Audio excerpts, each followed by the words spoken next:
kita ada di Nanggro Aceh Darussalam ini memang bertepatan dengan 10 tahun tsunami di tanggal 26 Desember dan kita kilas balik apa yang terjadi 10 tahun lalu di bumi Serambi Mekah.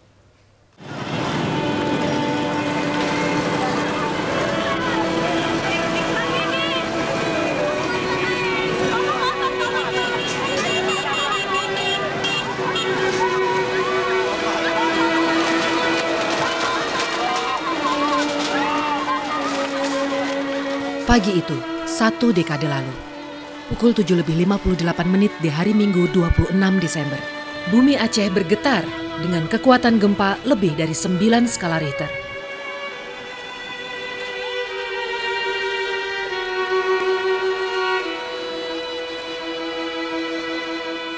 Hampir 10 menit, durasi terlama sepanjang sejarah seismologi di planet ini. Seketika air laut surut. Namun tak lama gelombang tsunami setinggi puluhan meter menggulung daratan. Tsunami serta-merta meluluh lantakan daratan Aceh. Guncangan juga dirasakan di pantai barat semenanjung Malaysia, Thailand, pantai timur India, Sri Lanka hingga pantai timur Afrika. Saya meminta supaya moralitas saudara-saudara yang berperan di sana, di front terdepan, membawa nama Media Group, dan memberikan dukungan sepenuhnya atas harapan dan kepercayaan masyarakat kepada media. Mbak Metro, kami ngelihat ada anak saya di pengungsian. Waktu itu tayang di Headline News jam 7. Anak saya itu pakai bajunya cuma pakai kaos, lagi menangis. Di mana Mbak itu anak saya? Di mana saya bisa menemukan anak saya? Itu pokoknya yang ada di Metro TV. Kemudian kami dengan keterbatasan alat, keterbatasan SDM, keterbatasan tenaga, kami tetap berusaha untuk mencarikan. Kami memutar kaset satu demi satu untuk bisa menemukan di mana, karena kami beban, Pak, kami beban moral kami. Itu sudah tayang di Metro, mereka bilang itu tayang di Metro, anak saya selamat, tolong beritahu kami di mana anak kami.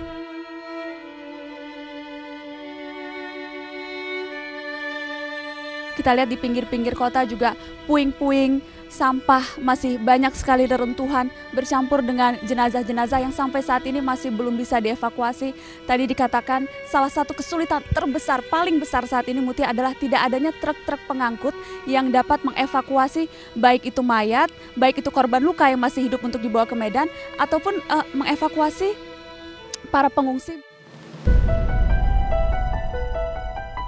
Ratusan ribu orang tewas. Jutaan orang kehilangan kerabat, harta benda, dan seolah hilang asa. Tidak saja di Serambi Mekah, seluruh warga dunia berduka.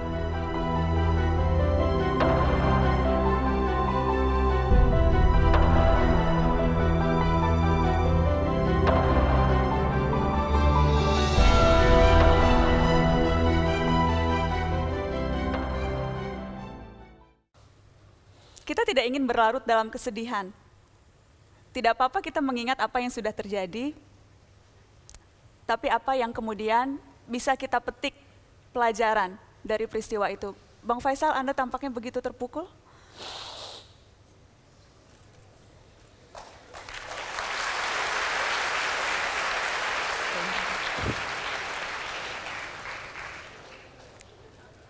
Anda ketika itu juga datang ke Aceh. Ya, saya kebetulan koordinator kemanusiaan untuk Aceh bersama-sama dengan Kang Teten, dan saya diajak Pak SBY untuk datang ke sini. Saya katakan pada Pak SBY saya tidak sanggup, biarlah Mas Imam Prasojo saja yang banyak lincah dan punya program, biar saya di Jakarta untuk membantu kawan-kawan. Dan salah satu yang kita coba bantu adalah komunikasi, karena komunikasi hancur semua. Kita coba bersama dengan kawan-kawan membangun beberapa stasiun radio. Luar biasa respons dari kawan-kawan semua. Ke depan Aceh adalah daerah yang paling aman untuk 100 tahun ke depan di Indonesia. Mungkin ada provinsi lain. Dan saatnya Aceh bangkit, industri masuk ke sini, kegiatan bisnis masuk ke sini, karena Aceh memiliki advantage yang tidak dimiliki oleh provinsi-provinsi lain karena siklus sumber daya manusianya luar biasa. Topsoil tanah Aceh itu bikin ngiler para pengusaha semua, khususnya di perkebunan.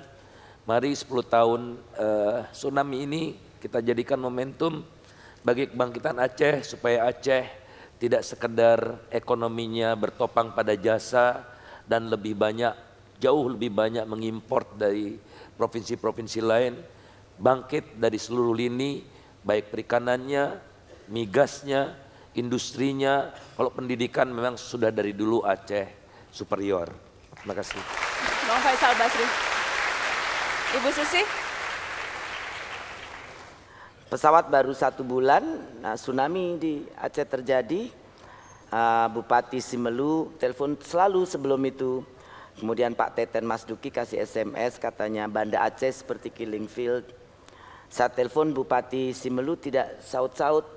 Saya pikir tanya sama Uni yang pertama kirim sama Pak Teten, ada apa? Kayaknya tenggelam pulaunya. Wow, saya bilang. Jadi akhirnya terpikir saya untuk kirim, cuma kita berantem dulu sama asuransi. Karena asuransi exclude Aceh sebagai wilayah operasi pesawat. Karena Aceh waktu itu masih dianggap war zone, konflik. Akhirnya dua-duanya saya berangkatkan, saya berangkat. Sampai di Medan juga diam dulu sampai dapat izin. Akhirnya tanggal 29 kita take off ke Melambo. Ya landing pertama kali. Saya melihat sedikit belajar dari yang saya lihat, barangkali manusia-manusia yang terkena bencana biasanya bangkit dengan lebih kuat, lebih tahan banting. Hanya barangkali saya berpesan yang kalau kita minum kopi sehari 3 jam, mungkin bisa dikurangi 1 jam saja. Yang 2 jam dipakai untuk bekerja. Jadi saya lihat generasi mudanya sangat senang minum kopi terlalu lama di warung. Jadi harus mengurangi, tidak apa-apa. Ini perkataan dari seorang ibu karena kecintaan. Kalau nggak cinta nggak mungkin dibilangin seperti itu adik-adik. Kasih tepuk tangan buat Bu Susi. Semua pejabat, aparatur negara, kita semua yang non pejabat untuk sadar betul bahwasanya Aceh itu bagus tidak bagusnya di tangan kita.